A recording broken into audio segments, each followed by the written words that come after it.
반갑습니다. 좀 더 진하게, 좀 더 딥하게 세상의 핫 이슈 피플들을 모시고 이야기를 들어보는 박진영의 찐터뷰 문을 열었습니다. 각계각층의 저명 인사들을 모시고 그들의 직업관, 인생관, 그리고 사회 변화와 앞으로의 트렌드 변화까지도 이야기해보는 시간, 지식 확대 프로젝트 토크쇼입니다. 오늘은 젊고 반짝이는 도전자를 모셨습니다. 국제기능올림픽 금메달 수상자 송재호 씨입니다. 안녕하십니까? 네, 안녕하십니까?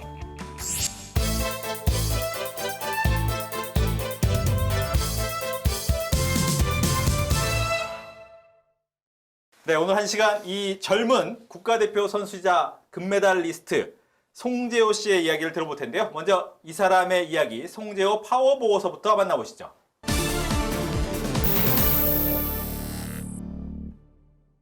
네, 국제기능올림픽 금메달리스트 송재호 씨, 먼저 본인 소개 부탁드립니다. 네, 안녕하십니까? 저는 46회 국제기능올림픽에서 목공직종으로 출전을 했던 국가대표 송재호입니다. 네, 국가대표 이 한마디만 해도 뿌듯해지는 사람들이 많으실 텐데 보통 이제 올림픽 하면 운동 많이 생각하시는데 기능올림픽 좀 설명 먼저 해주시죠.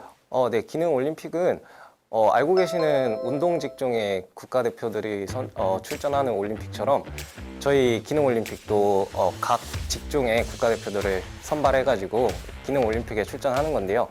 특이한 게 기능올림픽은 운동 직종이랑은 다르게 만 24세 이하의 선수들만 출전을 하고 있습니다. 어린 나이만 일단은 네, 갈수 젊은 있는. 영재들이 출전한다고 보면 될 것 같아요. 그렇군요. 네. 만 24세 그건 몰랐습니다. 뭐 한 61개 직종 또 46개 직종에 우리나라 대표팀 선수가 있다라고 듣긴 했는데 궁금한 게 그럼 어떻게 뽑히느냐? 선발 과정이 굉장히 궁금한데 네, 선발은 어떻게 되는 거예요? 일단 선발 과정은 네. 각 시도에서 저 같은 경우는 서울에서 출전을 했는데요. 각 시도에서 경쟁을 해가지고 3명의 1, 2, 3등을 선발을 합니다. 거기서 이제 전국대회를 치르는데요. 그 3명들끼리 모여가지고 모든 인원들이 전국대회를 치르는데 그 안에서 1, 2등, 금메달, 은메달을 뽑아가지고 전국대회를 치르는데요. 전국대회에서는 1등, 2등, 금메달, 은메달. 그 금메달, 은메달이 전년도 금메달, 은메달 총 4명과 함께 국가대표 선발전을 치릅니다. 선발전은 총 1차, 2차 두 번에 나눠서 치르는데요. 네. 그 1차, 2차 국가대표 선발전에서 점수 합산에 1위를 한 선수가 국가대표에 선발되게 됩니다. 그럼 한 명만 뽑히는 네, 겁니까? 한 명만 국가대표가 되는 거죠. 직종에 보통은 이제 예비 선수들도 이제 운동 선수 같은 경우에는 네, 남아 있는데 그러진 않고. 네, 공식적으로 그러진 않고요. 네네. 그거는 좀 특이 케이스인 경우가 많은데 네. 어쩌다가 뭐 그 국가대표 선수가 훈련을 하다가 좀 대회에 출전하지 못하는 상황이 됐다. 그러는 경우에는 선발전에서 2위를 한 선수가 가는 경우도 있습니다. 그렇군요. 예. 일단은 한 사람만 뽑는다. 근데 그걸 뽑기 위해서 지역 대회에서 1, 2, 3등이 다 모여서 대결을 펼치고 네. 전년도 1등, 2등과 한 번 더 펼쳐서 한 명만 뽑는. 네, 네. 계속 그러면 도전과 시험을 봐야 되는 예, 거네요. 맞습니다. 그 많은 저희 기능 선수들이 국가대표 한 자리를 노리려고 굉장히 열심히 기술을 갈고 닦고 있고요. 네. 그리고 아무래도 이제 접하기 힘든 종목들이기도 하고 또 특성화 고등학교에서 많이 이렇게 출전을 합니다. 왜냐하면은 이제 특성화 고등학교에서는 기술을 가르치는 그런 고등학교들이 많고 네, 아무래도 이제 운동처럼 접하기 쉽지 않다 보니까 좀 선수들이 적기는 합니다. 근데 궁금한 건 그렇게 적은 사람이지만 일단은 대회에 나오겠다라고 마음 먹었으면 본인의 훈련도 굉장히 많았을 텐데 보통 놀고 싶은 나이잖아요. 근데 네네. 그걸 다 참고 할 수 있는지도 궁금해요. 본인은 어떠셨어요? 예, 이게 그래도 국가대표라는 그 자리를 노리고 선수들이 훈련을 하고 있기 때문에 저도 마찬가지였고 어쨌든 그 이제 출전하는 선수들이 많건 적건 간에 1등을 한다는 거는 되게 어려운 거거든요. 이게 100명이 출전을 해서 1등을 하든 5명이 출전을 해서 1등을 하든 그 한 자리를 노리기 위해서는 다른 선수보다 더 잘해야 1등이 되는 거거든요. 예. 그러다 보니까 경쟁력은 되게 크다고 생각합니다. 저는 어쨌든 전국에서 한 명만의 선수를 뽑는 거고 네. 예, 아까 말씀드렸다시피 선수가 많든 적든 간에 1등을 하는 거는 그 100명 중에 1등을 한 사람과 5명 중에 1등을 한 사람은 저는 거의 같다고 생각합니다. 지금 2022년도 1등은 나다. 네? 목공 분야에서 1등은 나였다. 아, 아는 거죠? 그쵸. 저는 근데 올림픽에 나갔으니까 네. 전 세계에서 예, 1등을 했다고 자신하고 있습니다. 그렇군요. 자부하고 금메달리스트. 있습니다. 근데 뭐 보통 이제 국가대표라는 것이 뒤에 앞에도 있지만 이제 태극기도 딱 달고 있고. 네. 이 태극기의 무게감은 어땠어요? 사실 이제 국가대표로서 대회에 나간다는 게 국내 대회를 모두 거치고 국가대표가 선발이 되는 거잖아요. 그렇죠. 그러다 보니까 저랑 같이 이제 대회를 했었던 뭐 친구들이나 아니면 다른 선수들이나 그 모두의 목까지 제가 함께 해야 된다고 생각하거든요. 예, 되게 예, 많은 중압감이나 부담감을 가지고 훈련에 임했던 것 같습니다. 예. 근데 이제 국제 기능 올림픽 역시도 코로나 때문에 몇 번 취소된 적 있어요? 뭐 그때 코로나 한 번 터졌으니까 한 번 취소되긴 한 번. 했는데요. 네, 네. 한 번 취소됐군요. 딱 제가 이제 국가대표 선발이 되고 나서 코로나가 많이 확산이 돼가지고요. 네. 그래서 올림픽이 취소가 됐습니다. 아, 정확하게는 연기가 된 건데요. 원래 2021년에 대회가 있어야 할 연도였는데 2022년에 개최가 돼가지고 1년 정도 훈련을 더 했습니다. 그러면 그것 때문에 이제 많은 분들이 궁금해하는 게 그러면 그 사이에도 1년 연기되면 또 선발전을 또 거칩니까? 아니면 그대로 좀 가는 겁니까? 그것도 궁금해하는데. 일단은 국가대표로 선발이 된 선수들이기 때문에 네네. 그 선수들이 그냥 1년 더 훈련을 연장해서 훈련을 하고 그 대회에 나가는 거였습니다. 예. 일단 그 대회에는 출전하는 것이 뽑힌 네. 사람이 나가는 거다. 그 대회 국가대표를 선발한 거기 때문에 네. 저희가 대회가 취소되고 새로운 대회를 연 게 아니라 이 대회가 연기가 된 거기 때문에 저희도 1년 정도 훈련을 더 하고 예, 올림픽에 출전했습니다. 그렇군요. 네. 보통 이제 국가대표 선수 안에서도 훈련을 따로 합니까? 네, 저희 국가대표 선수들이 선발이 되면은 인천에 있는 글로벌 숙련기술진흥원이라는 곳이 선수촌에 있습니다. 국가대표가 선발이 되면 운동 직종 이제 흔히들 아시는 태릉 선수촌처럼 저희 기능 선수들도 선수촌이 있습니다. 네, 그 선수촌에서 다 같이 합동 훈련을 합니다. 네. 합숙까지는 아니고 합숙이죠. 아 잠도 같이 자요. 예, 예. 얼마나 합니까 그 기간이? 원래는 6개월 정도 합동 훈련을 하고 네. 올림픽에 출전을 하는데 저희 같은 경우는 1년 6개월 했습니다. 예. 상당히 대회가 길게. 1년이 연기됐기 때문에 네. 네, 1년 6개월 했습니다. 근데 그렇게 되면 안에서도 매일 보는 사람이랑도 보고 훈련도 하다 보면 친해지고 그런 경우도 많겠어요. 네, 그렇긴 한데 네. 그 생각하시는 것처럼은 막 이렇게 대학교 동기들처럼 뭐 그런 거는 없는데요. 왜냐하면은 다들 매일매일 자기 하는 훈련을 해야 되기 때문에 네. 하지만 같은 대회를 준비하는 같은 선수들 입장으로서의 이 끈끈함은 있는 것 같습니다. 근데 이제 보통 예전에 태릉 선수촌이나 이제 운동 선수들의 선수촌은 TV에 많이 나와서 네. 아침에 일어나서 운동하고 밥 네. 먹고 운동하고 네. 점심 먹고 운동하고 이렇게 돼 있잖아요. 네. 거기서는 어때요?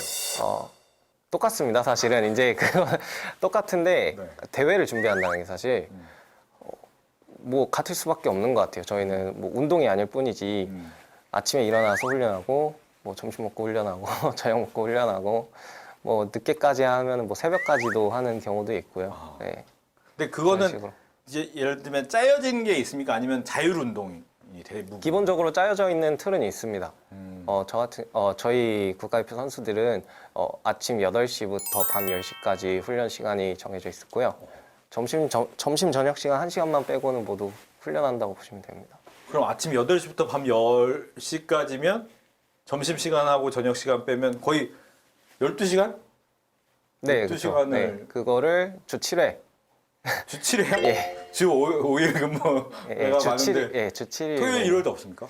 네, 뭐 초반에는 주말에 일요일 날 쉬거나 그러는 이제 페이스 조절을 위해서 일요일 날 쉬거나 그런 경우도 많은데 이제 대회 닥치면 매일매일 훈련을 합니다. 이게 일단 훈련은 어느 정도 강도로 훈련을 하게 돼요? 훈련 강도는 사실 선수들 개개인이 다 다르긴 하지만 기본적으로 정해진 틀은 있습니다. 시간표가 있는데요. 보통 선수들이 저희 같은 경우에는 아침 8시부터 저녁 10시까지 훈련을 하고 있었습니다. 그러면 아까 틀이 정해져 있다고는 했지만 네.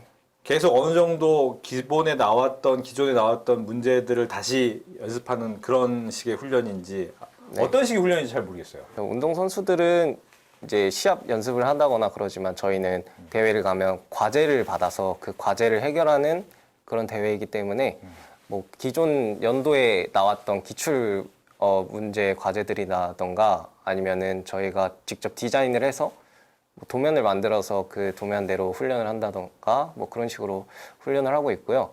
한 2달에 한 번씩 정기 평가전을 실전처럼 하는 방식으로 해서 훈련을 하고 있습니다. 과제가 어떤 게 나옵니까? 이번 과제는 어떤 거였어요? 네, 목공 직종은 말 그대로 목공을 하는 직종인데요. 사실 저 같은 경우는 목조주택을 만드는 직종입니다. 근데 이제 실제로 목조주택을 만들 수는 없으니까 대회에서 그거를 좀 축소해서 한 3m 이하 정도의 구조물을 만들고 있습니다. 거기에 이제 바닥과 지붕, 벽체 아니면은 뭐 정자라던가 아니면 뭐 거기 추가적인 의자라던가 그런 것까지 포함해서 매번 다르게 뭐 대회를 하고 있습니다. 네. 네. 보통 이렇게 나무를 가지고 이렇게 구조물을 만드는 게 이제 목조 기능인데 네. 시간은 얼마나 준 겁니까? 그렇게 과제가 딱 주고 나서 언제까지 딱 해서 시험을 치는 겁니까? 이제 모든 선수들이 똑같이 22시간을 받습니다. 근데 저 같은 경우는 이번에 특별히 과제가 좀 많이 어려웠거든요. 네네. 그래서 심사위원들이 전원 합의하에 1시간 반을 늘릴 수 있는데 그런 거를 적용해서 23시간 반 동안 대회를 치렀습니다. 23시간이라는 것은 잠을 안 자고 아니죠. 그게 네, 제가 설명이 좀 부족했는데 네네. 네, 23시간 동안 경기를 치렀는데 그 23시간 반은 하루 안에 다 끝내는 게 아니고요. 네. 보통 3일에서 4일에 나눠서 경기를 치릅니다. 네. 그러면 3일과 4일 정도 일정 시간을 일해서 훈련을 해서 만든 것을 가지고 평가를 받는. 네, 맞습니다. 그런데 아까 말씀하신 것처럼 과제가 사람마다 다르진 않죠? 예, 다 똑같은 과제를 가지고 그 과제들을 채점해가지고 뭐 저희 목공 직종은 도면이 주어지고 그 도면대로 작품을 만드는 직종인데요. 그래서 뭐 다 똑같은 제품을 만들다 보니까 도면과 비교해서 얼마나 유사하게 만들었는지 아니면은 뭐 도면에 나와 있는 치수라던가 뭐 그런 부분들을 채점해서 네, 그 평가를 합니다. 예. 네. 그러면 전 세계에서 이제 각각 국가대표들이 와서 말씀하신 것처럼 3m 정도 이하로 네. 만들면 그 규모도 엄청 크겠어요. 거기 안에서 경기하는 경기장의 크기도. 원래는 중국에서 한 경기장에서 모든 직종들이 다 같이 할 계획이었는데 네. 이번에 중국 대회가 취소되면서 15개국에서 분산해서 대회를 치렀거든요. 이번 뭐 이런 식으로 15개국에서 분산해서 대회를 치르는 거는 처음이었고요. 원래는 한 나라에서 같이 하는 대회인데 그 전 대회들보다 크진 않았지만 저 같은 경우는 스위스에서 세 직종이 함께 했습니다. 그런데도 되게 규모가 크다고 느꼈습니다. 네. 그렇군요.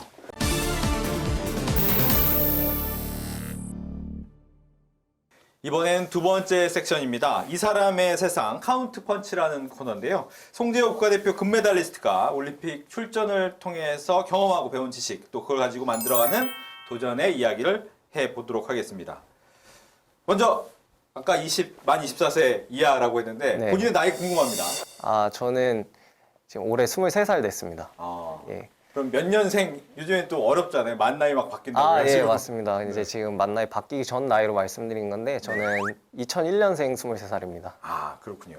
근데 젊은 나이에 국가대표가 되고 거기에 대해서 또 세계에서 1등을 하겠다라는 것도 굉장히 큰 일인데 네. 목공 분야를 그러면 언제부터 선택했나라는 게 궁금해요. 보통 운동선수들이나 뭐 음악가들은 아주 어릴 때부터 하는데 네. 언제 선택하셨어요? 저희 기능대회 특성상 이제 고등학교에서 보통 특성화고등학교에서 보통 기능을 접하시는 분들이 많아요. 저도 마찬가지로 고등학교에 진학하고 나서부터 선수 생활을 시작했고요. 저는 17살 때부터 시작을 해서 총 6년 정도 훈련을 하면서 선수 생활을 했습니다. 네. 근데 이제 목공 분야를 선택한 이유가 있었습니까? 네, 목공직종은 내 손으로 오랜 시간 동안 직접 뭔가 땀 흘려서 작품을 만든다는 것에서 성취감을 많이 느꼈고요. 그리고 목공직종에서는 현치도라는 작품의 과제의 전개도를 그려야 되는 작업을 해야 되는데 네, 그 작업이 되게 머리를 많이 써야 되는 작업입니다. 그 수학 공식도 많이 들어가고 그래서 이제 몸과 머리를 고루 쓸 수 있는 목공직종의 매력을 느껴서 계속 했던 것 같습니다. 현치도. 네. 그게 뭡니까? 현치도는 작품의 전개도를 평면에다가 직접 작도를 하는 작업을 얘기합니다.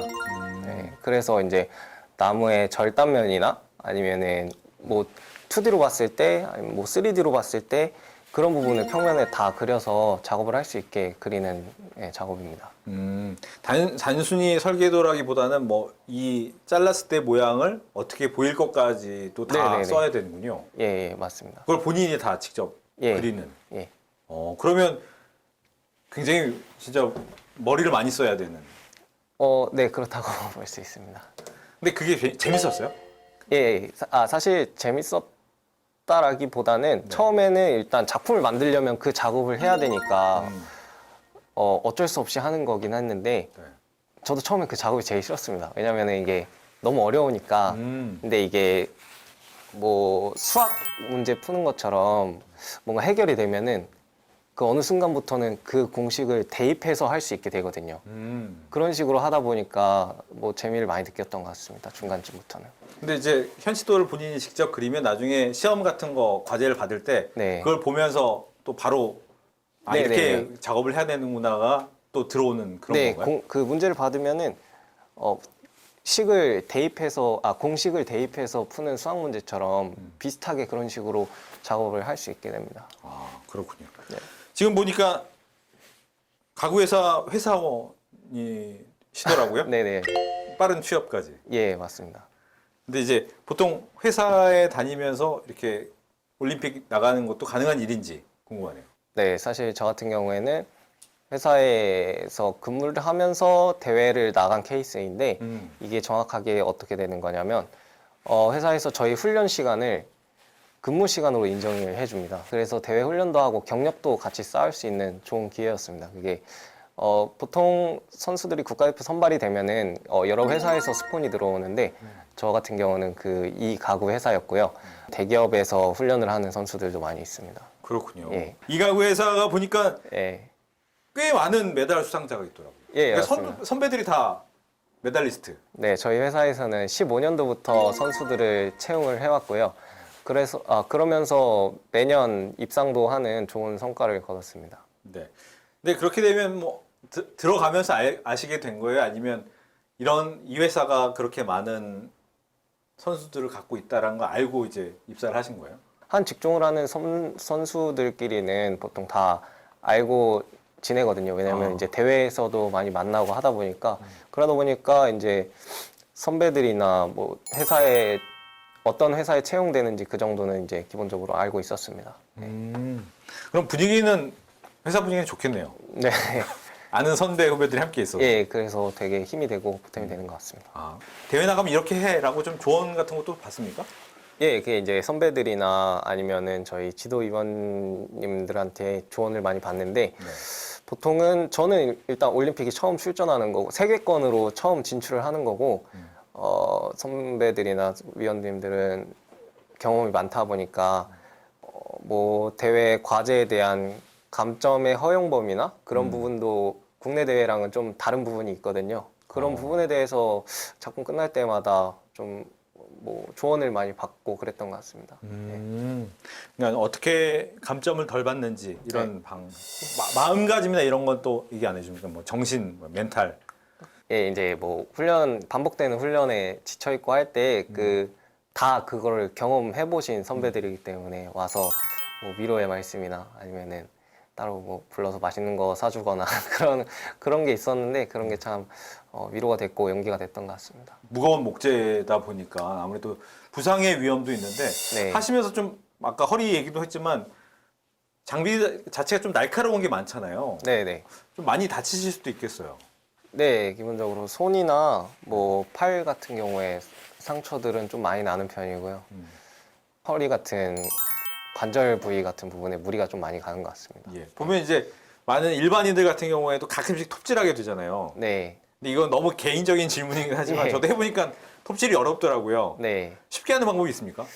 당구 치시는 분들 많잖아요. 그렇죠. 당구 치듯이 이걸 반듯하게 왔다 갔다 해야 되는데 보통 톱질 하시는 분들 보면은 힘으로 막 당기시는 분들이 있단 말이에요. 그렇죠. 네, 힘으로 당기는 게 아니라 살짝 얹어놓고 당구 치듯이 왔다 갔다 그런 식으로 반듯하게 가는 게 더 빨리 잘립니다. 일부러 힘줘서 세게 해봤자 네, 삐뚤어지거나 잘 안 잘릴 가능성이 높다. 네. 천천히 그냥 반듯하게 왔다 갔다 하는 게 더 효과적입니다. 그렇군요. 네.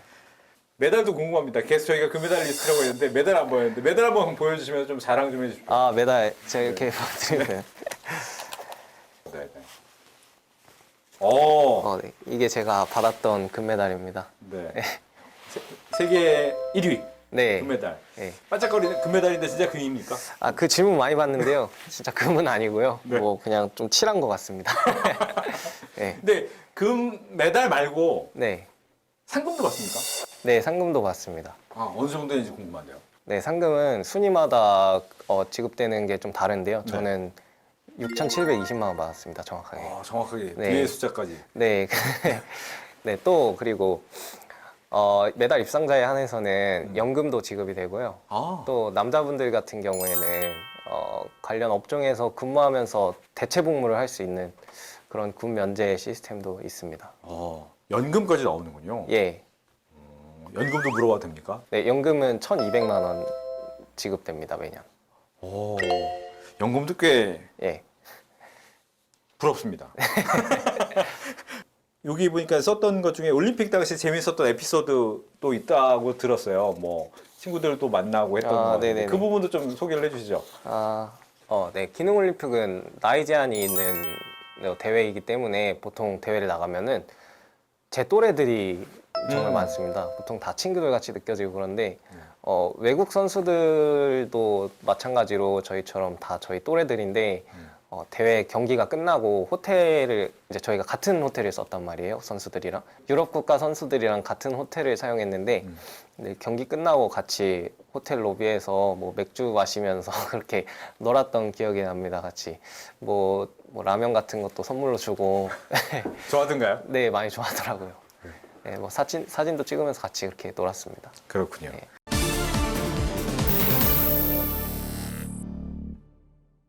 네, 마지막 코너입니다. 이 사람의 출사표 히든 포인트 시간입니다. 혹시라도 마음속에 품었는데 이야기 못했던 계획이 있다면 이 기회에 마음껏 이야기를 해주십시오. 저희가 가슴 깊이 박수와 응원까지 보내드리도록 하겠습니다. 목공 분야, 요즘에 보니까 뭐 인터넷을 통해서 아니면 뭐 여러 가지 동영상을 통해서 목공에 접하시는 분들이 남성분도 있고 여성분들도 네. 꽤 많아졌죠. 네. 느끼십니까 좀? 네, 요즘은 그래도 많은 사람들이 목공을 좀 쉽게 접할 수 있게 공방이나 그런 작업실이 많아서 좀 사람들이 많이 접하는 것 같습니다. 네. 근데 이제 사람들 생각에 목공이 좀 어렵다 이렇게 얘기해서 네. 해보고 싶은데 못하는 분들도 있을 텐데 네. 그래도 야 목공의 매력은 이겁니다 라고 한마디 딱 해주신다면 목공의 매력이라 하면 기술을 배워서 좀 시간을 투자해가지고 내 손으로 뭔가 직접 만든다는 이제 성취감에서 나오는 것도 있고요. 나무가 종류가 되게 많거든요. 이게 자라온 환경에 따라서 결이나 향, 뭐 그런 게 다 다른데 강도도 다르고요. 이 세상에서 하나밖에 없는 나만의 가구라고 뭐 생각할 수 있거든요. 네, 그것도 되게 큰 매력 중에 하나인 것 같습니다. 예. 예. 본인이 만들었던 물건 이게 대회 나가는 큰 거 말고 네네. 목공으로 만든 것 중에 아직도 좀 아끼고 갖고 있는 그런 게 있나요? 저희 집에서 사용하고 있는 식탁이 제가 원목으로 만든 식탁인데 그건 아주 잘 사용하고 있습니다. 아, 가족이 다 같이 쓰는 집에다가. 예, 4인용 식탁을 하나 만들었는데 그 우드 슬랩이라고 해서 그 나무를 통째로 한 이 정도 두께로 해서 그 상판을 사용하는 가구가 있습니다. 그 식탁을 만들었는데 그건 잘 사용하고 있습니다. 집에서도 어머님이 되게 좋아하셨겠네요. 예, 되게 애지중지 하시는. 금메달리스트가 만들어준 식탁이다. 예. 이렇게 생각하시겠네요. 그러면 대부분 이제 큰 거만 만들었어요? 궁금한 게. 아, 네. 아까 식탁 같은 맨 처음 만든 건 뭐예요? 본인이 맨 처음에 나무를 만드네. 맨 처음 나무로 만들었던 이제 작품은 기억에 남는 거는 뭐 조그만 가구였는데요. 네. 뭐 서랍이 있고 문짝이 있는 그게 이제 나무로 가공을 해서 처음으로 실용적으로 쓸 수 있는 작품을 만들었던 게 그거입니다. 네. 그렇군요. 보통 이제 뭐 저희가 아까 톱 얘기도 잠깐 하긴 했는데 네. 여러 가지 기구를 쓰는 것 중에 제일 어려운 게 뭡니까? 본인이 하는 목공 작업 중에서 제일 어려운 거, 본인 스스로. 제일 어려운 거요? 사실 저한테는 어려운 게 없긴 한데 그치. 예. 그렇겠죠. 워낙 오래 했으니까 네. 목공을 이제 처음 접하시는 분들이나 그런 분들은 그 기계 장비 사용하실 때 정말 뭐 전문가의 도움을 받는다거나 아니면은 안전을 준수하면서 사용하시는 게 좋을 것 같습니다. 왜냐하면은 작은 소공구나 그런 것들은 다쳐도 뭐 상처가 난다거나 아니면 뭐 베인다거나 그게 단데 기계 장비를 사용하면서는 한순간에 뭐 큰 사고로 이어질 수 있기 때문에 예, 조심해서 사용하시는 게 좋을 것 같습니다. 근데 올림픽에 나가서 네. 대회를 치르면 보통 뭐 운동 선수라고 비교하면 자기가 좋아하는 브랜드의 신발이나 뭐 장비를 착용하는 경우가 있잖아요. 네네. 근데 혹시 이런 목공은 이런 도면을 보고 딱 만들어야 되기 때문에 모든 것이 거기서 준비된 도구로 써야 되는지 아니면 어떤 규격에만 맞으면 네. 자기가 도구를 갖고 가도 되는 건지 궁금해요. 아, 이거는 매년 대회 때마다 조금씩 다르긴 하는데요. 뭐 거의 비슷하긴 한데 저 같은 경우는 나무랑 기계 장비들은 모두 이제 주최 측에서 준비가 돼 있었고요.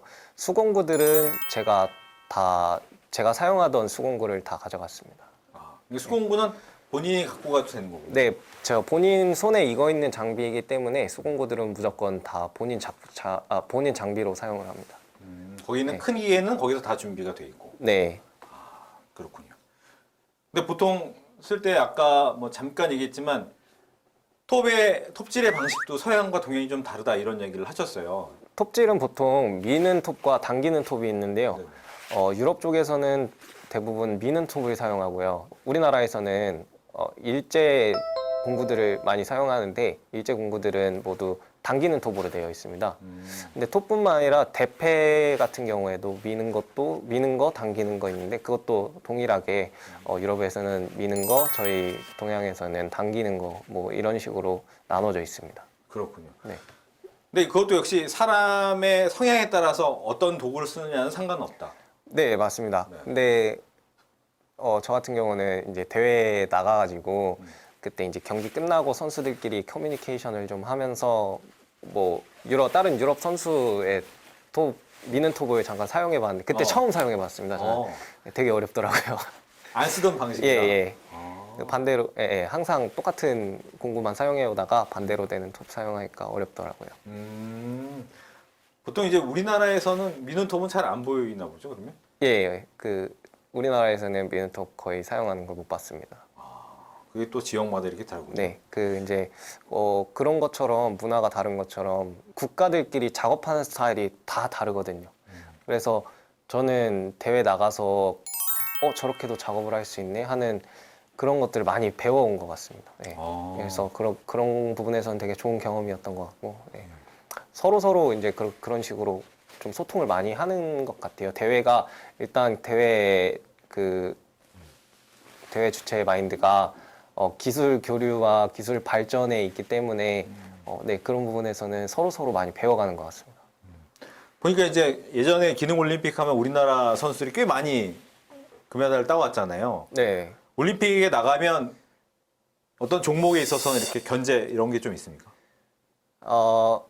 네, 사실 이제 한국은 좀 이제 기능 대회를 좀 잘하는 국가로 좀 분류되어 있기 때문에 어느 정도 이제 유럽 선수들이나 다른 나라 선수들의 견제가 좀 있기는 합니다. 근데 이제 저희가 만 24세 이하 선수들이 뭐 출전하는 거기 때문에 다 또래 친구들이고 뭐 대회 끝나고 그러면 언제 그랬냐는 듯이 서로 뭐 이제 네, 조곤조곤 얘기도 하고 재밌게 뭐 사이좋게 지내는 것 같습니다. 앞으로 계획도 궁금합니다. 어떤 계획을 갖고 계십니까? 저는 이 기술 쪽에서 조금 더 열심히 성장해서 뭐 기술이나 아니면 이런 기능 대회 같은 거에 사람들이 인식이 좀 더 좋아질 수 있게 그 부분에서 네, 좀 힘쓰고 싶습니다. 네. 이제 목공 분야에 대해서 그래도 관심 있는 후배들 아니면 친구들이 있을 것 같아요. 근데 그분들한테 좀 조언을 해주겠다면, 팁을 주겠다면 어떤 게 있을까요? 공통적으로 해당하는 뭐 조언인데요. 기능 올림픽에 이제 앞으로 도전하게 될 선수들한테 하고 싶은 말이 있는데 대회를 준비하면서 국가대표로 선발이 돼서 뭐 올림픽에 나가는 선수들은 모두 다 그냥 재능이 있고 노력을 많이 해온 사람들이라는 걸 많이 느꼈는데요. 그래서 더욱 안타까운 게 대회에서 이제 순위를 매기는 게 그동안의 노력이나 나의 재능에 대해서 평가받는 게 아니고 대회 당일날 저 같은 경우는 4일 동안 대회를 치렀는데 그 4일간의 실력으로만 평가를 받고 순위를 받는 거기 때문에 연습을 할 때 정말 실전과 유사하게 환경을 만들어서 연습을 하는 게 도움이 많이 될 것 같습니다. 알겠습니다. 좀 더 진하게, 좀 더 딥하게 세상의 핫이슈 피플들을 모시고 이야기를 들어보는 박진영의 찐터뷰. 오늘은 국제기능올림픽 목공 분야 금메달리스트 송재호 선수와 함께 이야기를 나눠봤습니다. 오늘 이야기 잘 들었습니다.